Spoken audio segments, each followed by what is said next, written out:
Hey guys, how you doing? Hope everything is well. Everything is good with me. Yeah, y'all. I'm getting better, y'all. I want to dye my hair, but I don't know. I'm still kind of sick, so I don't want. I wash my hair though. I wash my hair 5 times. Mhm. So I want to dye it, but I think I better wait. But anyway, let's get into the story. This little boy. Don't ask me. I'm whole, y'all. Don't ask me what's going on with this kid. Something is seriously going on with this kid. I don't know what the problem was, what happened in the household. Um, we're gonna read this together because I don't know what's going on. They said 15-year-old accused of killing family and staging scene to frame his brother. He 15. To frame his brother. The teen's 11-year-old sister told Kings County detectives that she survived the mass shooting by playing dead, according to court documents. A 15-year-old boy, excuse me, was arrested on Thursday and accused of fatally shooting 5 of his family members, staging the scene at their Fall City, Washington home to frame his 13-year-old brother, the Kings County Prosecutor Attorney Office announced. The 15-year-old, who HuffPost is not naming, is charged in juvenile court with 5 counts of a grave murder and the death of his family members, identified by the medical examiner's office as sibling Catherine, she was 7 years old. Her brother Joshua, he was 9. Benjamin was 13. And Susan was 42. And her husband was 43. Like I said, I think I did this one here. Like I said, for him to murder everybody in the house, they either had to be sleeping because this is a lot. This is a lot. The 15-year-old was also charged with attempted murder of his 11-year-old sister who survived the mass shooting by playing dead, according to a probable cause document obtained by HuffPost. This is his mother and father. I mean, come on. How could you? His mother and father is.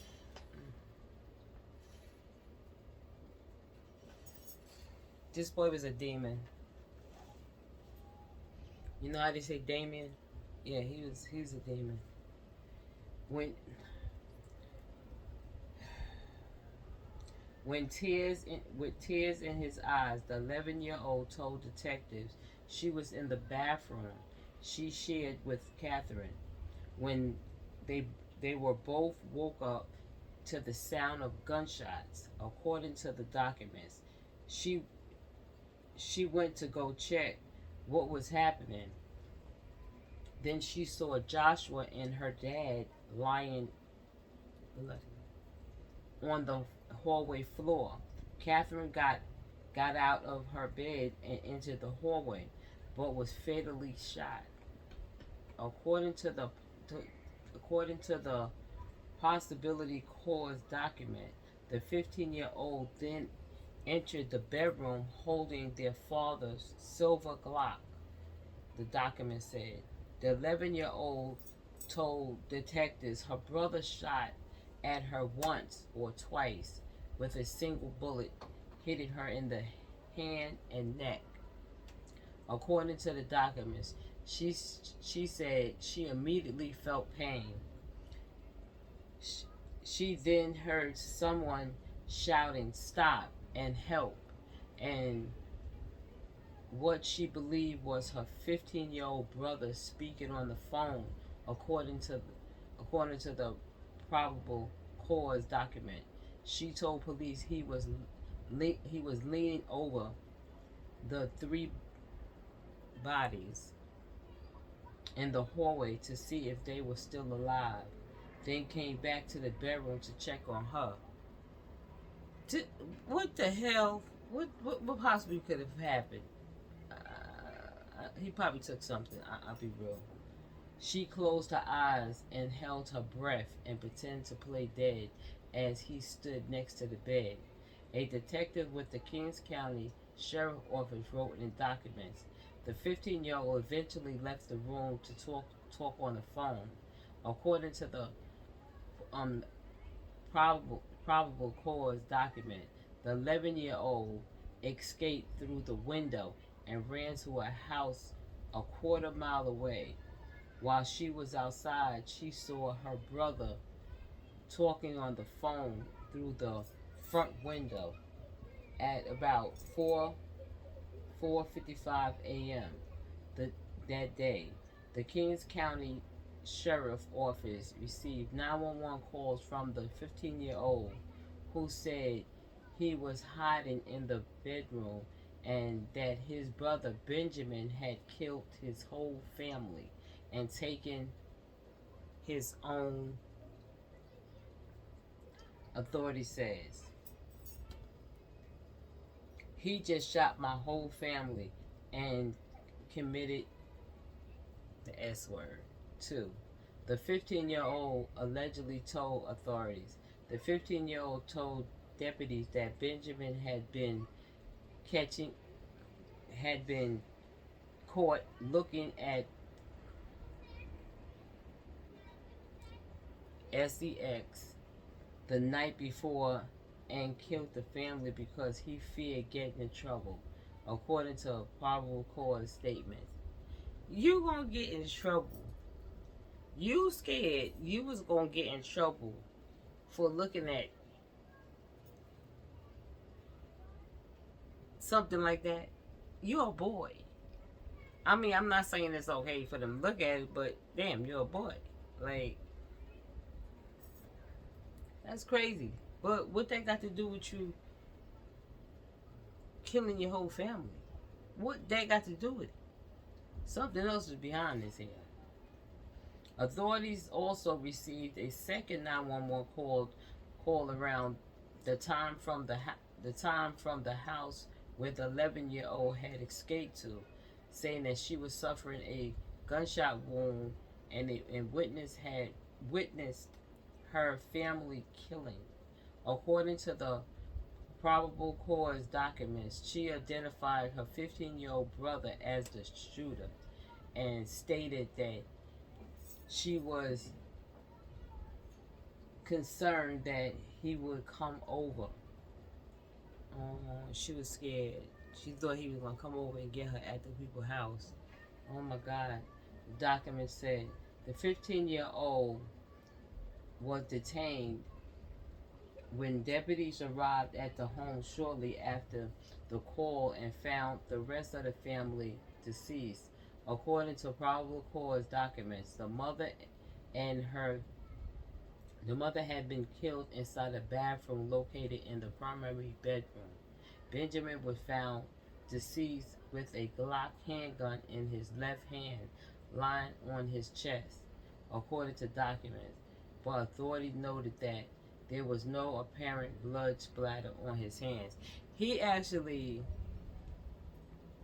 positioned the bodies. This boy is crazy. He actually, he actually positioned the body. He was actually staging the scene. 15 years old, he's staging the scene. He gonna put the gun on the brother that he said did all of this. But he ain't messing with him. But messed with everybody in the family, but did not touch him. He must think somebody crazy, little boy. The 15-year-old remains in custody at Clark Child and Family Justice System, according to the prosecutor's statement. Attorneys representing the state are asking a judge for a hearing on Friday to determine if the 15-year-old case will be moved to adult court. It was unclear if he had an attorney presenting him. And in an update statement shared with HuffPost on Friday, prosecutors said the 11-year-old is being taken care of by family members, and they're asking for privacy. I understand that. Prosecutor added that, according to the attorney represented them, a member of the press falsely presented themselves as a real estate agent in an attempt to talk to the girl and other relatives. I think that's messed up. Like, I understand. We the media, and you have the news people, but for you to lie to get information from a little girl that just survived being piled in the neck and in her hand, you gonna lie just to get questions out of her? Nah, that's not cool. That's not cool at all. I'm gonna be real with you. The family members should have really went off on you, like for real. I don't know what station that was.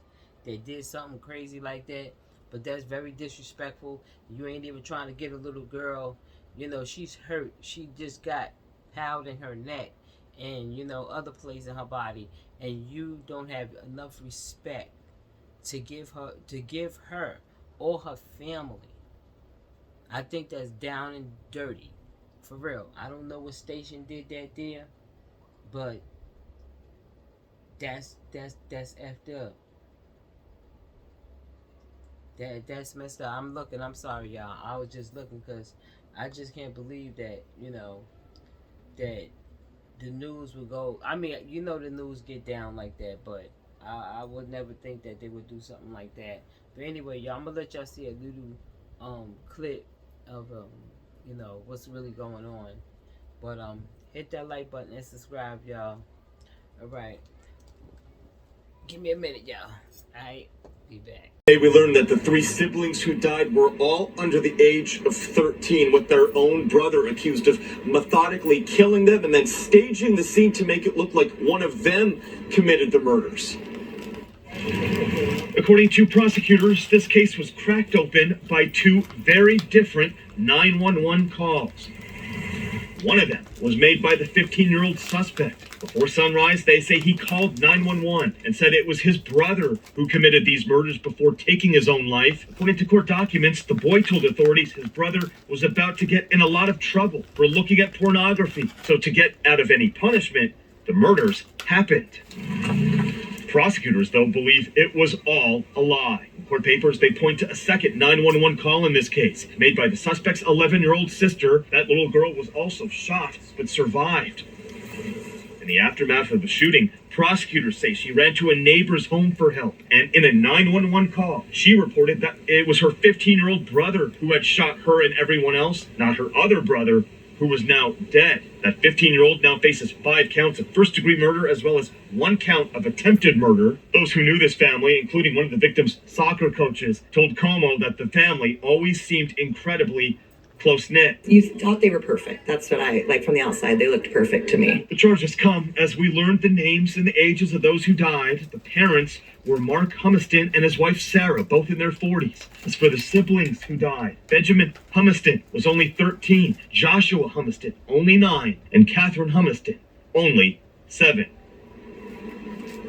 And talking about how authorities believe that this scene was possibly staged, they say they found the possible murder weapon in the hands of that 13-year-old boy who died, yet forensic and physical evidence shows that there was never any shots fired by that boy. That's what authorities believe. By the way, that 15-year-old suspect will be back in a courtroom tomorrow afternoon. Coming to you live from Seattle tonight.